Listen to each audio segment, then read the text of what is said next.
ஒரு பேரு The King சென்னைக்கு வராரு. மரைக்காயர். யார் இவர்?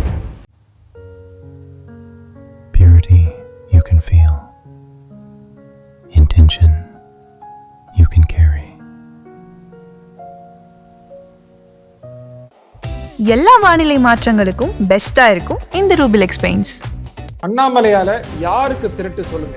யாருக்கு அவரு மாற்றாக வருவார்? இன்பநிதிக்கு வருவார் சார். அது 20 வருஷம் ஆயிருவேன், 20-30 வருஷம் ஆயிருவேன்.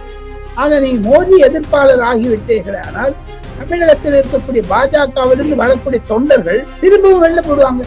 அந்த ரசிகர் கூட்டங்கள் பார்த்துதாங்க ஜனங்களுக்கு வெறி வருதுங்க. அண்ணாமலை என்று ஆக்ரோஷம் அவர் பேசுவதனால தானே வெளில வருதுங்க. ஆன்லைன் ஆரம்பிச்சு என்னங்க பண்ண முடியும் உங்களால? ஆனா அது அப்படியே கிரவுண்ட் லெவல் கட்சியா மாத்திடுவாரு சார். எப்ப வச்சு இப்ப ஏன் பாஜக விட்டாரு? அப்போ இப்ப ஏன் மாத்த முடியல? கொங்கு மண்டலத்துக்கு ஓட்டு பிரிப்பை பார்ப்பாரு. ஆனா அவர் கொங்கு மண்டலத்திலே இருக்கக்கூடிய இளைஞர்களிடம் பாஜகவினால் அவர் நல்ல பெயர் பெற்றாரே தவிர திருப்பி அவர் இண்டிபெண்டா இருந்தாருன்னா டெபாசிட் பண்ணும். பாஜகவில் இருந்த போது அவருக்கு மிகப்பெரிய அளவுக்கான ஒரு சப்போர்ட் இருந்துச்சு, அவருக்குன்னு தனி ஃபாலோயிங் இருந்துச்சு. அது யாரும் மறுக்க முடியாது. பாஜக நிழல் இருந்து வெளியே வந்த பிறகு அவருக்கு அதே அளவுக்கு ஆதரவு கிடைக்குமா? கிடைக்கும். அவர் மோடியை திட்டினா கிடைக்கும், எல்லாமே கிடைக்காது. திட்டுவாரா? வணக்கம் ஆகாயம் நண்பர்களே. திரு அண்ணாமலை கட்சி தொடங்கினால் யாருக்கு லாபம், யாருக்கு இழப்பு, இது எந்த தாக்கத்தை கொடுக்கும், யாருடைய வாக்கை கவருவார், இதை பற்றி பேசுவதற்காக மூத்த பத்திரிகையாளர் திரு டெல்லி ராஜகோபாலன் நம்முடன் இணைகிறார். வணக்கம் திரு ராஜகோபாலன். நமஸ்காரம் நிஜந்தன். திரு அண்ணாமலை இயக்கம் தொடங்குகிறார், கட்சி தொடங்க போகிறார், கட்சி நிச்சயமாக வரப்போகிறது. நேரடியாக சொல்வதால் திரு அண்ணாமலை யாருக்கு மாற்று, யாருக்கு ஆல்டர்னேட்டிவ்? தமிழகத்தில் 17 முக்கிய கட்சிகள் இருக்கிறது நிஜந்தன். வரக்கூடிய நாட்களில் அடுத்த 5 அல்லது 10 வருடங்களில் கூட்டணி தான் இருக்கும், கூட்டணி ஆட்சி தான் இருக்கும். இவர் ஏதாவது ஒரு கட்சியினுடைய கூட்டணியாகத்தான் இருக்க வேண்டும் அண்ணாமலை. இளைஞர்களுடைய எதிர்பார்ப்பை உசுப்பி விட்டிருக்கிறார். வாழ்த்துக்கள். தமிழகத்தில் இளைஞர்களுடைய ஒரு எதிர்காலத்தை மாற்றுவேன் என்று, நியூ ஜெனரேஷனுக்கு, புதிய தலைமுறைக்கு செய்வேன் என்று வாக்குறுதி கொடுத்திருக்கிறார். வாழ்த்துக்கள். இருப்பினும் என்னை பொறுத்த மட்டும், தமிழகத்தை பொறுத்த மட்டும், இந்திய அரசியலிருந்து டெல்லியிலிருந்து தமிழகத்தை பார்க்க வேண்டும் என்றால் 2026 தேர்தல் உள்பட நான் சொல்லுகிறேன், தாங்கள் கட்சி ஆரம்பிக்கிறீர்களோ இல்லையோ 2 விதத்தில் தங்களுடைய நிலைப்பாட்டை புரிதல் கொண்டு வர வேண்டும் தமிழக மக்களுக்கு. இது ஒரு ஆன்லைன் கட்சி, ஆஃப்லைன் கட்சி அல்ல. அதாவது நேரடி பாரதிய ஜனதா கட்சியில் 3 வருடம் தலைவராக இருந்தவர் கட்சி ஆரம்பிக்காமல் ஆன்லைன் கட்சி ஆரம்பிப்பது என்பதே ஒரு விசித்திரமாக இருக்கிறது. ஆன்லைன் கட்சி என்றால் பொதுமக்களும் தொடர்பு இருக்காது, நீங்க வீட்டில் உட்காந்து ஆப்ரேட் பண்ணலாம். இதெல்லாம் ஒரு சரிப்பட்டு வராது. பொதுமக்களுடைய பிரச்சனையை கோயம்புத்தூரில் அருகே இருக்கக்கூடிய கிணத்துக்கடவில் ஒரு கொள்ளை ஏதாவது நடந்ததுன்னா நீங்க நேரம் போய் பார்த்தாதான் அதை எனக்கு ஐயா வழுக்க சொல்லி கொடுத்துருக்காரு. தடாலும் ஒரு சைக்கிள் காணாம போச்சுங்க, வாங்க சார் சைக்கிள் ஸ்டாண்ட்ல இருந்து பொறுத்துட்டு போயிட்டாங்க, போலீஸ் ஸ்டேஷனுக்கு வாங்கன்னு சொல்லலாம், இவர் போவாரு, எனக்கு தெரியும். அந்த மாதிரி கட்சி நடத்துமே தவிர நீ வெறுமைக்கான A B C D online Zoom link stream line பண்ணி நடக்காது. இது எப்பவுமே ஒரு ஆன்லைன் கட்சி என்பதை புதுசாக முயற்சி செய்கிறார். வாழ்த்துக்கள். ஒண்ணு கேட்கிறேன் நிஜந்தன், தமிழகத்தில் அண்ணாமலையுடைய அரசியல் மோடிக்கு ஆதரவாக இருக்குமா, எதிராக இருக்கும்? இன்னொரு கொஸ்டின். இப்பொழுது இருக்கக்கூடிய நிலைமையில் விஜய் என்பவர் 2026 பொது தேர்தலுக்கு பிறகு அந்த திராவிடியன் ஐடியாலஜி என்பதை உலுக்கி பார்த்து விட்டிருக்கிறார். 70 ஆண்டு காலம் தமிழகத்தை ஆண்ட திராவிடியன் மூவ்மெண்ட் 2 பெரும் கட்சிகளை சிதைக்க தோற்கடித்து விட்டார். அதன் மூலமாக விஜயிசம் என்பதை, நியூ திராவிடியன் மூவ்மெண்ட் என்பதை கொண்டு வந்து விட்டார் விஜய். விஜய் அவர்கள் தனக்குத்தானே 2வது பெரியார் என்று சொல்லிக் கொள்கிறார். இந்த பின்னணியில பாத்தீங்கன்னா நீங்க விஜய் முக்கிய பொறுப்பாக இருக்கும் பொழுது அண்ணாமலை அவர்கள் விஜய்க்கு எதிர்த்து போற சாதகமா இருப்பார். ஆனானப்பட்ட திராவிடியன் மூவ்மெண்ட் சீர்குலைத்த பிறகு தமிழகத்தில் திராவிடியன் மூவ்மெண்ட் என்று இல்லை, இப்பொழுது சிதைந்து வருகிறது. நேற்று டைம்ஸ் ஆஃப் இந்தியாவில் கூட ஒரு பெரிய கட்டுரை பார்த்தேன். நானும் ஒரு ஆங்கில தொலைக்காட்சியில் நான் பேசினேன், எழுதியும் இருக்கிறேன் அந்த வெப்சைட்ல. இந்த திராவிடியன் மூவ்மெண்ட்டுக்கு எதிர்த்தான் நீங்க போவீங்களா, இல்ல இந்துத்துவ இன்ட்ரடியூஸ் பண்ணுவீங்களா? என்ன பண்ணுவாரு?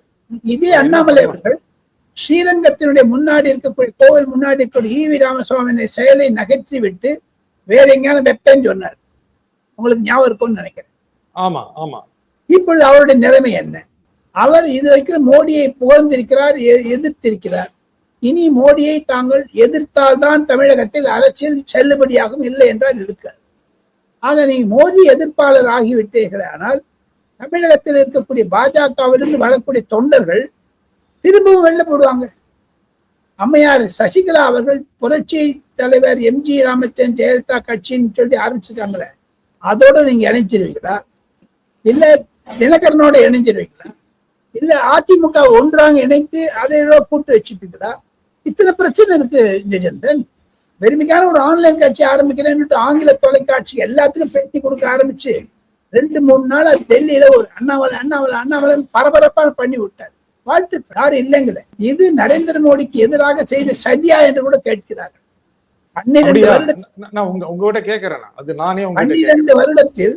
12 வருடத்தில் நரேந்திர மோடிக்கு எதிராக ஒரு விரல் காண்பிப்பவர் ஒருத்தர் இல்லை. இவர் ஏன்னு காமிச்சாங்க? ஏன் வெளில வராது? உள்ள இருந்து பேசலன்னாரு. நீங்க ஒரு ஆரம்பிக்கக்கூடிய அறிகுறி 3 லாங்குவேஜ் ஃபார்முலா அப்போஸ் பண்றாரு. உண்மை யாரு இல்லைங்கிற.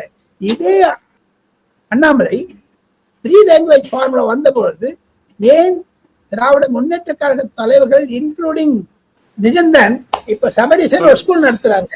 திமுக எம்பிக்கள் எம்எல்ஏக்கள் ஒரு 20 ஸ்கூல் நடத்துறாங்க, பள்ளிக்கூடம், காலேஜ். அதுல சிபிஎஸ்இ கரிக்குலம் இருக்குது. இதே அண்ணாமலை அந்த சிபிஎஸ்இ ஸ்கூல்ல 3 மொழி கொள்கை 2 மொழி கொள்கை என்று வினா வைத்தார், கொஸ்டின் பண்ணார். இப்போ இதே அண்ணாமலை என்ன கேட்க போறாரு? திமுக அதிமுக 2 மொழி கொள்கையை சப்போர்ட் பண்ணிட்டு ஆக மொத்தம் இது தமிழ்நாட்டினுடைய இளைஞர்களுக்கு சாதகமாக செய்தார் என்று தான் நான் வைத்துக் கொள்கிறேன். 2வது கேள்வி, திமுக ஃபைல்ஸ் சொன்னார், பாஜகவுடைய ஆதரவாக செய்தார், கோர்ட்டுக்கு போனாங்க. ஒரு த்ரூஅவுட் தமிழ்நாட்டில் ஒரு பெரிய கிளர்ச்சி உண்டாக்கினார். டிஆர் பாலு கேஸ் போட்டார்.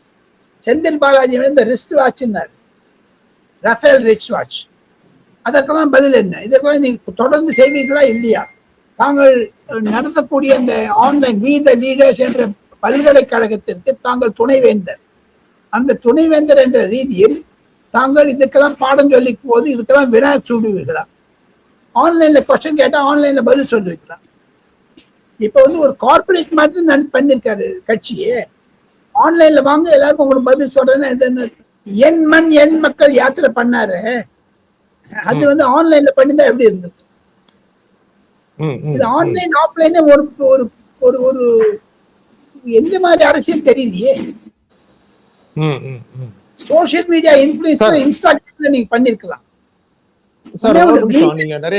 எல்லாரும் பெருமையா சொல்றாங்க WeTheLeaders.com-க்கு 80,000 வந்துடுச்சு, 1 லட்சம் வந்துடுச்சு, 2 லட்சம் வந்துடுச்சு. ஐயா நிஜந்தன் அவர்களே, அதிமுகவுடைய உறுப்பினர்கள் 2.5 கோடி, திமுகவுடைய உறுப்பினர்கள் 2.25 கோடி, அதே மாதிரி பாஜகவுடைய உறுப்பினர்கள் 1.5 கோடி. தங்களுடைய 8 கோடி தமிழர்களில் 2.5 கோடி தான் இருக்கு அதிமுக. 8.5 கோடியில் நீங்க 80,000 பண்ணீங்கன்னா உங்களுக்கு 0.0001% தானே உங்களுக்கு. பாஜக இருந்த போது அவருக்கு மிகப்பெரிய அளவுக்கான ஒரு சப்போர்ட் இருந்துச்சு, அவருக்குன்னு தனி ஃபாலோயிங் இருந்துச்சு, அதை யாரும் மறுக்க முடியாது. பாஜக நிழல் இருந்து வெளியே வந்த பிறகு அவருக்கு அதே அளவுக்கு ஆதரவு கிடைக்குமா? கிடைக்கும். அவர் மோடியை திட்டினா கிடைக்கும், எல்லாமே கிடைக்காது. திட்டுவாரா? திட்டலாமா? தமிழ்நாட்டுல அதானுங்க அரசியலுங்க. மோடியை எதிர்த்து அவர் இங்க அரசியல் பண்ணுவாரா? பண்ணலாமா? பண்ணலாமா? பண்ணக்கூடாது என்ன இருக்குது? தமிழகத்தில் மோடியை எதிர்த்தாதான் அரசியல். மு.க. ஸ்டாலின் என்ன செஞ்சாரு? விஜய் என்ன செஞ்சாரு? வட இந்தியாவை எதிர்க்க வேண்டும், தென்னிந்தியாவை எதிர்க்க வேண்டும் என்றெல்லாம் சொல்லிவிட்டு ராகுல் காந்தி என்ன செஞ்சாரு? ஏன் அண்ணாமலை செய்யக்கூடாது? அண்ணாமலை செய்வார். சரிங்க சார். அப்போ திமுக பாஜகவே நெருங்கிரும் எதிர்பார்ப்பு இருக்கிற நிலைமையில நிறைய பேச்சு வந்துருச்சு, திமுக பாஜக நெருங்கிருமோ அப்படின்னு. அண்ணாமலை ஒரு வீடியோல பேசியிருக்குமே, நம்ம 2 பேரும் பேசியிருக்கோமே. ஆமாங்க சார். அண்ணாமலையால யாருக்கு திரட்டு சொல்லுங்க? யாருக்கு அவரு மாற்றாக வருவார்? உதயநிதிக்கா, எடப்பாடி பழனிசாமிக்கா, திரு ஸ்டாலினுக்கா, இல்ல திரு விஜய்க்கா? யாருக்கு ஆல்டர்னேட்டிவா அவர் வளர போறாரு? இன்பநிதிக்கு வருவார் சார். பயங்கரமா அடிச்சுட்டீங்க, பயங்கரமான விமர்சனமா இருக்குது. ஆமா, பின்ன நீங்க கேட்டீங்கன்னா இவன் உடனே நரேந்திர மோடிக்கு ஆல்டர்னேட்டிவ் வருவார், விஜய்க்கு வருவாரு. பழகணுங்க அரசியல். நான் ஒரு பத்திரிக்கையாளனா 45 வருஷம் இருந்தேன் டெல்லியில, ஒரு நாட்டில் இந்த மாதிரி 2 வருஷம் இல்லை. அந்த மாதிரி 40 வருஷம் அவர் பழகணும். வயசு 42 ஆனா கூட இன்னொரு 20 வருஷம் அவர் பழகி ரகட்னான அரைக்கணும் போட்டு கரணம் போட்டு பாத்திகள் செல்ல வேண்டும்.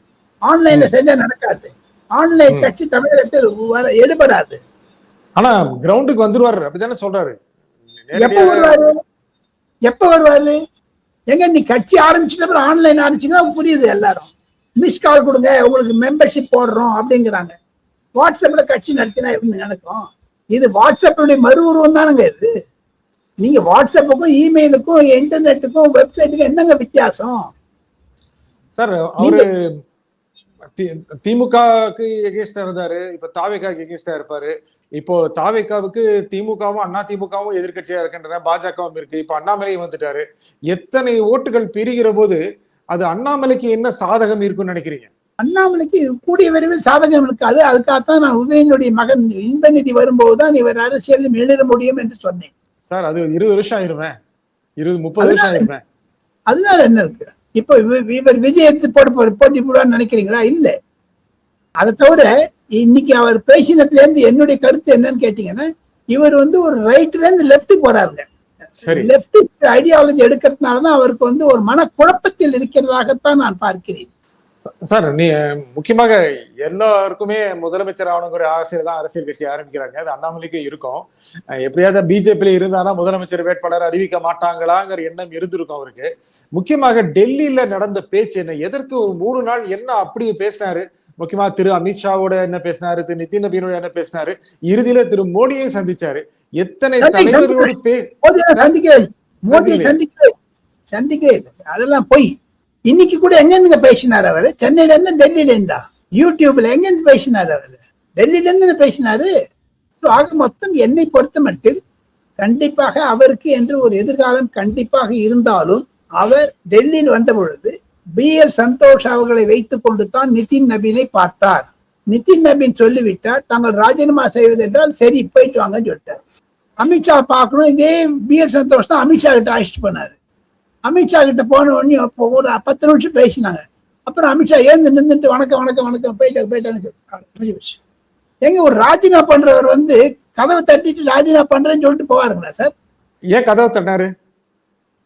கதவுக்கு எதுக்கு தட்டினாருன்னா தன்னுடைய ஒரு தாபங்களை எல்லாம் 5 பக்கம் லெட்டினாரு. இன்னைக்கு 2 பக்கம் தான் ரிலீஸ் பண்ணிருக்காரு. ஏன் மீதி 3 பக்கம் எங்க போச்சு சார்? அது என்ன ஏதாவது டீலுக்கு ரெடி ஆனாரா? டெல்லியில என்ன டீலுக்கு ரெடி ஆனாரு? டீல் எல்லாம் கிடையாது. இவரே SMS பண்ணுவாரு எல்லா ஊடக நெறியாளர்களுக்கும்.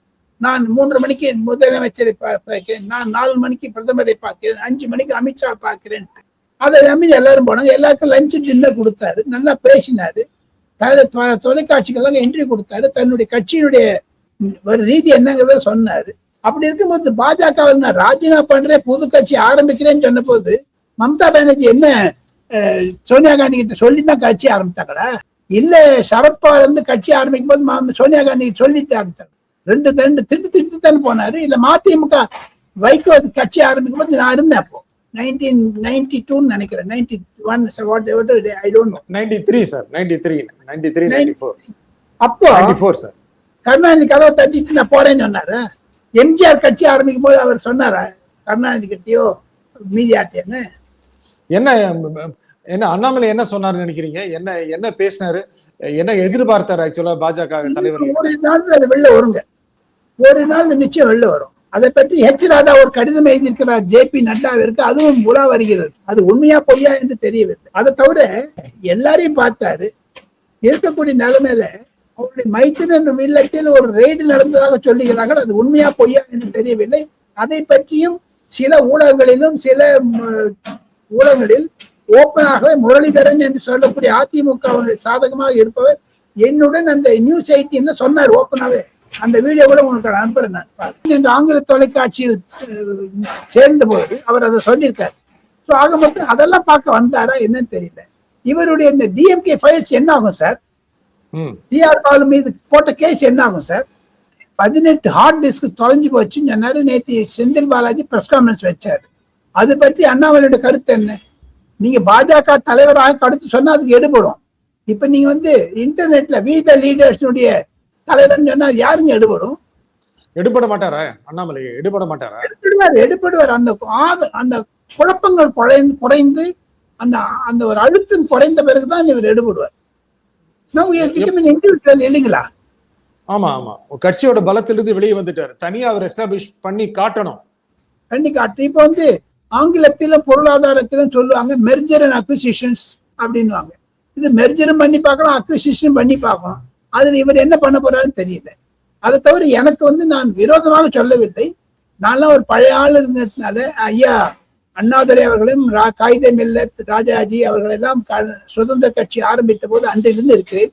பொதுமக்களுடன் தொடர்பு கொண்டால்தான் தாங்கள் அரசியல்வாதி. ஆன்லைன்ல பண்றேன்னு சொன்னா அது வந்து அரசியல்வாதி அல்ல. இப்ப எல்லாரும் வாட்ஸ்அப் யூனிவர்சிட்டி சொல்றாங்க. அது மாதிரி லெவல்ல போயிடுச்சு. உடனுக்குடனே யாருடைய இளைஞர் பட்டாளம், அண்ணா திமுக இருக்கின்ற இளைஞர் பட்டாளம், திமுக இளைஞர் பட்டாளம், தாவேகா இருக்கின்ற இளைஞர் பட்டாளம், இது யாரு அண்ணாமலை பக்கம் ஈர்க்கப்படுவார்கள்? பாஜகவில் இருந்து ஈர்க்கப்படுவார்கள். அந்த அவருடைய பொருட்கள் பாஜகவிலிருந்து நஷ்டமாகும், அதிமுக பிரிவிலிருந்து நஷ்டமாகும், திமுகவிலிருந்து வரமாட்டாங்க, தாவேகாவிலிருந்து வரமாட்டாங்க. அப்போ அண்ணா திமுக பாஜகவுடைய தொண்டர்கள் நம்பிதான் கட்சி ஆரம்பிக்கிறாரா? திமுகவுக்கு கொஞ்சம் பேர் போவாங்க. தமிழகத்தில் ஒரு மறுமலர்ச்சியை கொண்டு வர வேண்டும் என்று நினைத்தார்களே, ஆனால் அது மறுமலர்ச்சி செய்யக்கூடிய 17 கட்சிகளை விட்டு 18வது கட்சிக்கு ஏன் வரப்போறாங்க? அண்ணாமலைங்கிற ஒரு தனி ஆளுமைக்கு ஒரு வேல்யூ இருக்குன்னு நினைக்கிறீங்களா? இல்லையா? இருக்கு, கண்டிப்பாக இருக்குது. அது ஒரு ஒரு முக்கிய பொருளாளர் சேர்ந்து இருக்கும். மோடியோட இருந்ததுனால இருக்கு, அமித்ஷாவோட இருந்ததுனால இருக்கு. அவருக்கு Z+ செக்யூரிட்டி கொடுத்தாங்களே சார், நிஜந்தனுக்கு ராஜகோபாலுக்கு கொடுத்தாங்களா சார்? நீங்களும் எவ்வளவு 10 பண்ணிருக்கீங்க, உங்களுக்கு கொடுத்தாங்களா சார்? அவனுக்கு ஏன் இவ்வளவு கொடுத்து மரியாதை பண்ணாங்க? Z+ செக்யூரிட்டி மூல ஒரு 10 பாரு பின்னாடி அந்த Z+ செக்யூரிட்டி கண்டினியூ ஆகும் ஆகாதா? இப்போ அதெல்லாம் இருக்குல்ல. ஆகும் ஆகாதா சார்? உங்ககிட்ட கேக்குறேன். ஆகும் ஆகாதா? அவர் பாரதிய ஜனதா கட்சியினுடைய தலைவராக இருந்ததனால் கொடுத்தார்கள். இப்ப இல்லைங்கிறதுனால வெத்திரா பண்ணுவாங்க சார். இப்போ அவரு பாரதிய ஜனதா கட்சியுடைய ஒரு நிழல் தான், அவர் பிஜேபி உடைய இன்னொரு டீம், பி டீம், இப்படிங்கிற விமர்சனமும் அவரை பாதிக்குமா இல்ல சாதகமா இருக்குமா? பாதிக்கும், கண்டிப்பாக பாதிக்கும். சாதகமா இருக்காது. அந்த பாதிக்கும் சொல்ற இடத்துல தான் அவர் பாதிக்கும் என்ற இடத்தில் தான் அவர் இருக்கிறார். நரேந்திர மோடியை தமிழ்நாட்டில் பாஜகவை திட்டாவிட்டால் தமிழக அரசியலில் மீள முடியாது.